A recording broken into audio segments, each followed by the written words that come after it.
শীতলকুচি মাথাভাঙ্গা রাজ্য সড়কে পথ দুর্ঘটনা মানেই মৃত্যু। এমনই ঘটনা ঘটল গতকাল রাত 12টার সময় বাউদিয়া বাজার সংলগ্ন শ্রীরামিল এলাকায়।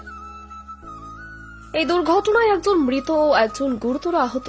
কে বা কারা রাতের অন্ধকারে সংঘর্ষ ঘটিয়ে পালিয়ে যায়, রাস্তায় পড়ে থাকে দুই বন্ধু। একজন মৃত আর একজন গুরুতর আহত। বাঁচার আবেদন, বাঁচাও চিৎকার। তখনও কেউ রাস্তায় নেই। শুনশান রাস্তা, চারিদিকে ফাঁকা, কোনো গাড়ি ঘোড়া চলাচল করছে না। হঠাৎ পথচারীদের চোখে আসতেই ছুটে এসে দেখেন একজন সঙ্গে সঙ্গে স্পট ডেড, আর অপর বন্ধু মৃত্যুর সঙ্গে পাঞ্জা লড়ছে। তড়িঘড়ি উদ্ধার করে শীতলকুচি ব্লক প্রাথমিক স্বাস্থ্য কেন্দ্রে নিয়ে আসা হয় আহত ব্যক্তিকে। তখনও শারীরিক অবস্থা খুবই খারাপ। সঙ্গে সঙ্গে কোচবিহার MJN হসপিটালে উন্নত মানের চিকিৎসার জন্য পাঠানো হয়। খবর পেয়ে শীতলকুচি থানার পুলিশ দ্রুত ঘটনাস্থলে গিয়ে মৃত ব্যক্তির দেহ উদ্ধার করেন থানায় নিয়ে আসে।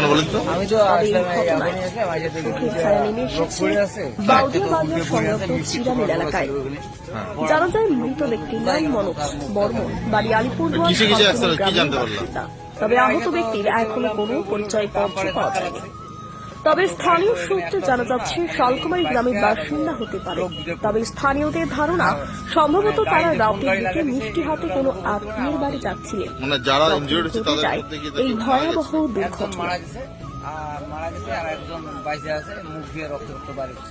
এই জায়গাটার নাম হচ্ছে বাউদিয়া বাজার শ্রীরামিল।